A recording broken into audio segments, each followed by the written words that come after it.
it by saying they didn't know any better. Snow was a new phenomenon to Los Santos.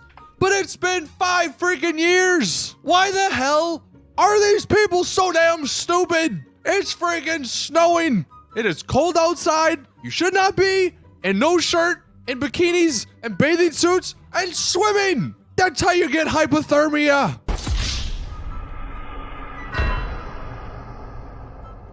I mean, for real though, how come Rockstar hasn't changed that? For the 4 days it snows a year, they could at least take those NPCs out to make it feel a little bit more realistic. Now, one thing that is interesting regarding snow, and actually, you know, this kind of contradicts my point there. If you do the math, all right, 48 minutes is a day in GTA Online. So every 48 minutes, a day goes by. Well, if you do the math between the snow periods, real life, that's 365 days of real life time. And if you do the math, that is every 48 minutes of real life time is a day. That's 30 in-game years between snow. So that's what it is. Every 30 in-game Los Santos years, it snows. Maybe that's why they forget to not wear bathing suits and stuff when it snows, because it never happens. I don't know what to believe anymore.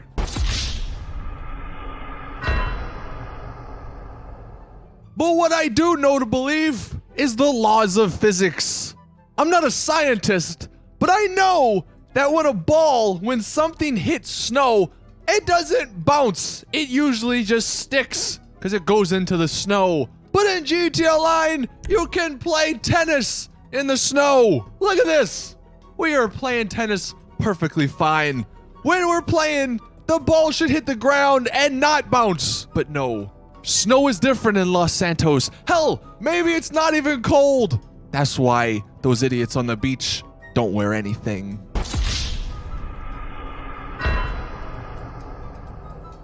But another thing I do know is where snow should not be. If we take a look at this parking lot behind this hotel, there's snow and it is snowing. That's fine. But you know where snow should not be? Under the roof. Look at it. This is blocked off. You can't get in there. But there is snow not only on the ground, but there's snow on the freaking dumpsters. The dumpsters are safe, so how do they have snow on them?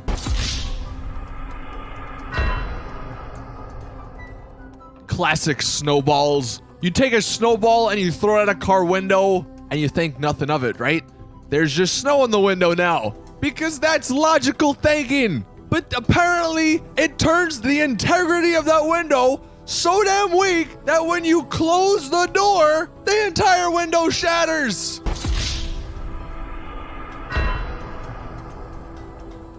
And with that window shattered, there's clearly nothing to stop the snowball from hitting the person inside, yet it doesn't hit the person inside. You can shoot them and do damage, but no, you throw a snowball and it does absolutely nothing.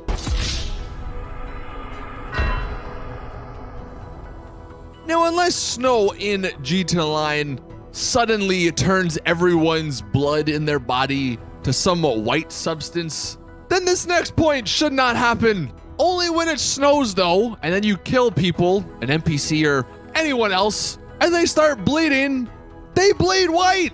Where's the red blood? There should be red blood on top of the snow because that is what's in a human body.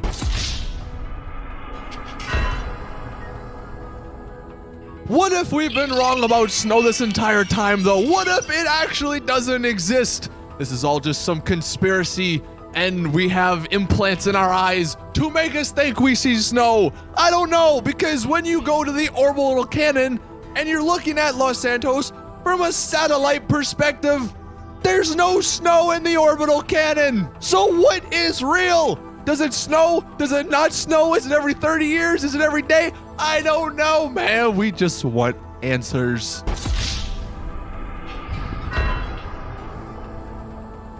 And another thing that proves that point if you get a car with chrome like this Dubsta, look on the back tire. You can clearly see in the reflection there's no snow on the ground. So is the snow actually there?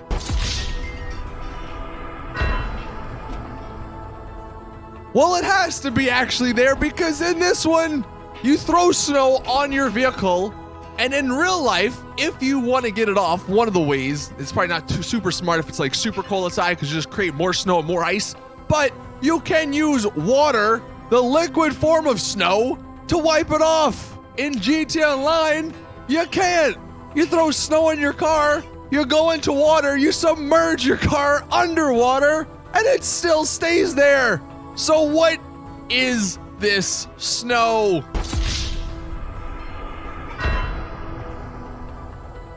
Man, oh man, this episode has blown my mind. So many conspiracies to believe in. What is real and what is not? If anyone has any clues to this, let me know in the comment section below. Thank you all for watching. That's going to do it on this episode, the snow episode of the Rockstar Logic. Hope you guys have a great Christmas over the next couple of days. And as always, I will see you guys in the next one.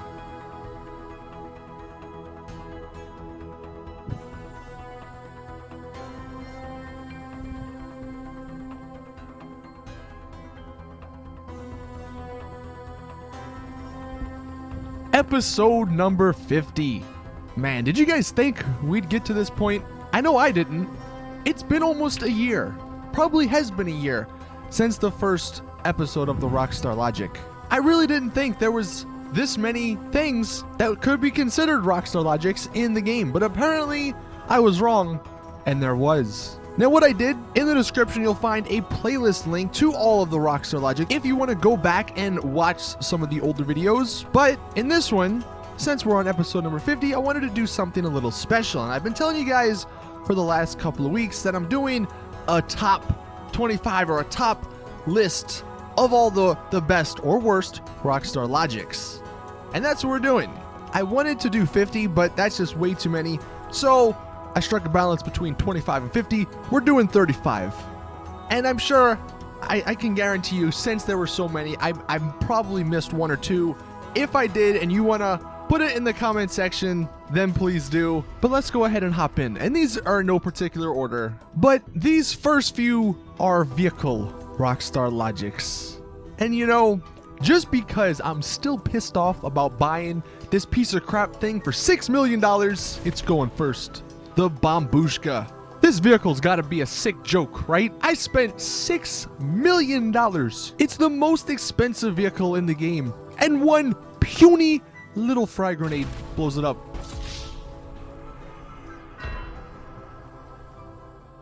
Next up, the Armored Boxville. Remember that one? Oh man, I love this one. The Armored Boxville. The one that in the description says it's freaking armored. One puny little frag grenade blows it up. But guess what? With the regular Boxville, like the one that's just driven around by NPCs, it takes 3 sticky bombs to blow it up. The Wastelander, a car probably no one even remembers because no one ever uses it. I think it's kind of cool, and it is kind of fun because it basically can go into super deep water, but it doesn't have an engine. So how does it drive? Look at it. Where on this thing is the engine? It's magic. The Wastelander runs on our hopes and dreams of having a balanced GTA Online.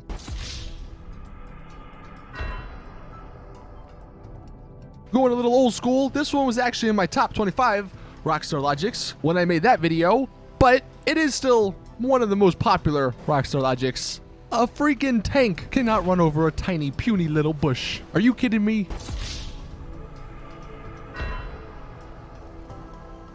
Look at this car. It's got no radio. The radio has been pulled out. So how can I hear the radio?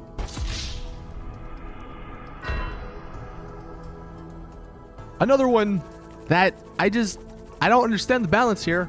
The Cargo Bob can pick up a tank. A tank, okay? Thing's huge, thing's heavy, but it can't pick up an Insurgent, which is much smaller. Now granted, it's probably still heavy, but how the hell is the Insurgent heavier than the tank.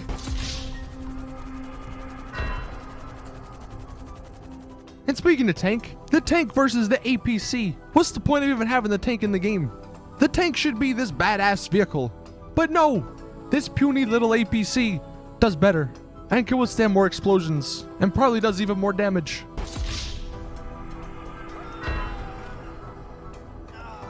And then one of my favorite Rockstar logics for the vehicles, the trophy truck. How does this even happen? If you hit those little yellow things by the military base, the entire car just falls apart.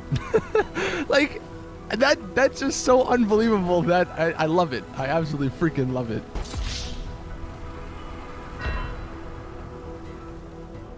Now, some single player ones. There's not many here, but I wanted to throw some in here because I think it's kind of ridiculous. In the prologue, the first mission, Trevor shoots out of the car with a gun that has no magazine. How was that messed up? That's the first mission. I could have excused it if it was like a little side mission or something, but that's the first freaking mission, and his gun has no magazine.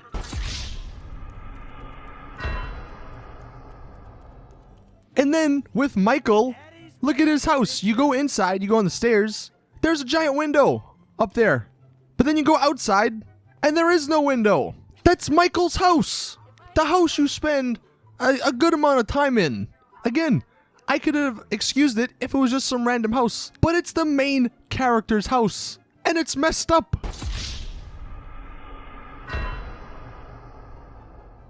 And I think the worst one of them all, the artwork that is on the loading screen, for God's sake. The one with the chick and the pier. In the background, there's the city, but that isn't even close to where the city is in the game.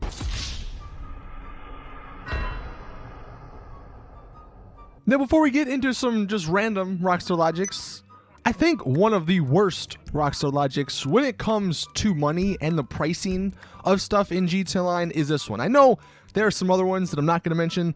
For instance, one, the Rusty Rebel becoming the technical and then all of a sudden costing a ton more money. But the worst one, broken bottles and paper bags cost thousands of dollars in GTA Online. A soda only costs $1, but a paper bag with a little scribbling on it costs $3,000, and a broken bottle costs thousands of dollars as well.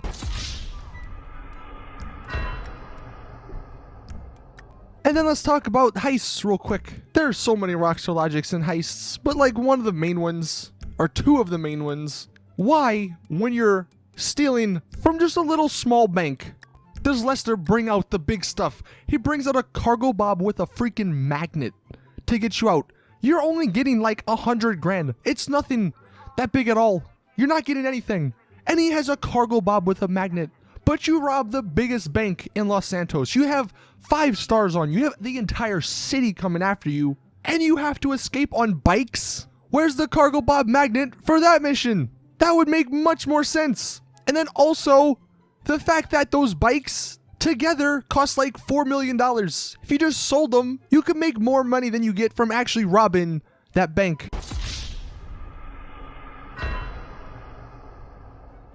Alright, so these next ones are just a bunch of random ones. My favorite, probably. Oh, look at this turn. I know there's multiple of these, but this is my favorite one. Where does this thing point you to? There's nothing down there. It's just the interstate. So why is it there?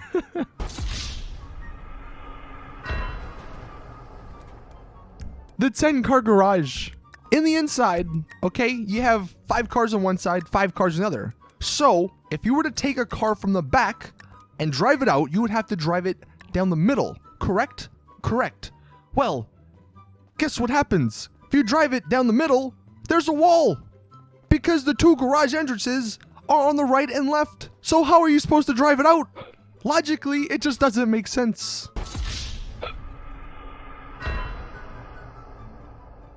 And one that doesn't make sense. You're standing on the ground next to a phone booth. You call your mechanic. He answers, because he's normal. In that instance, at least. But then, you hop on that phone booth, call him again, and he suddenly doesn't know how to deliver a vehicle. What's the difference between 3 feet of me being on the ground and higher up? How does that matter to my mechanic trying to deliver me my car?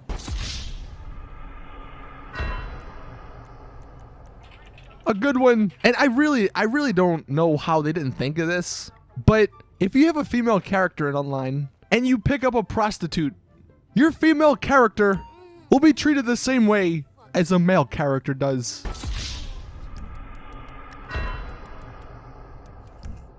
I think one of the all-time worst Rockstar logics in GTA Online is the fact that dead people can put bounties on you when you steal their cars. After you kill them, you steal their car, somehow their dead body knows your number and texts you to say, watch out, there's no bounty on you.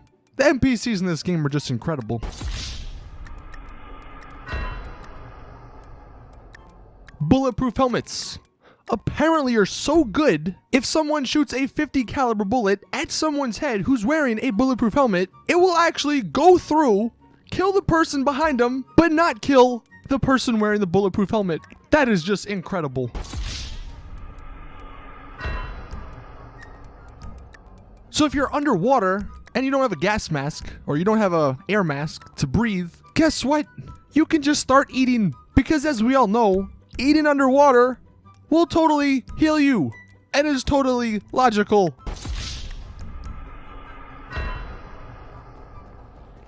One thing I hate about missions in this game, at least the ones that are in free roam, is the fact that the NPCs make no sense. In the import-export missions, you go and steal their car, and they'll come after you, which is logical, but if they kill you, they won't take the car back. They just keep killing you. Why not take the car back and try and run away? Yeah, that may be more annoying, but at least it's logical. The way it is now just doesn't make any sense.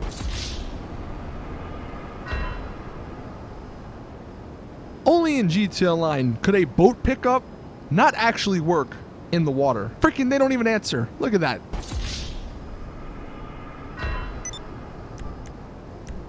Also, only in GTA Online could someone in passive mode actually steal the trailer that you're carrying on your truck. If you drive through them, the trailer will just pop on their truck for no reason.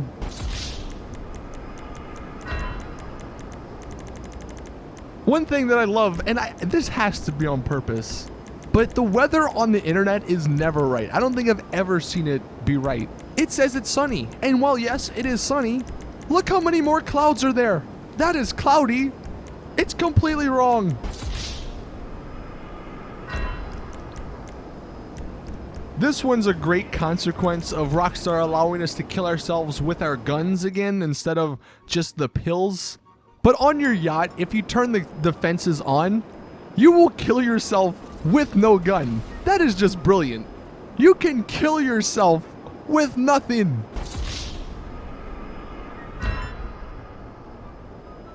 If that doesn't just like perfectly sum up Rockstar logics, I don't know what does. And while we're on the yacht, I love the fact that the water in the hot tub literally does nothing to cars or vehicles. My oppressor is fully submerged and I can still access it. It doesn't get destroyed. I love that. Magical freaking water.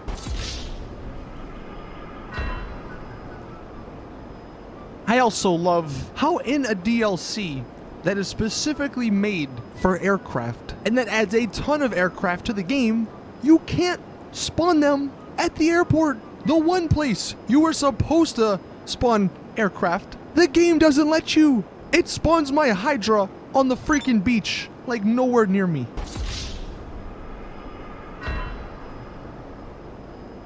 I love whoever showed us this one recently, but the fact that your mechanic in your MOC apparently doesn't have a head is just awesome.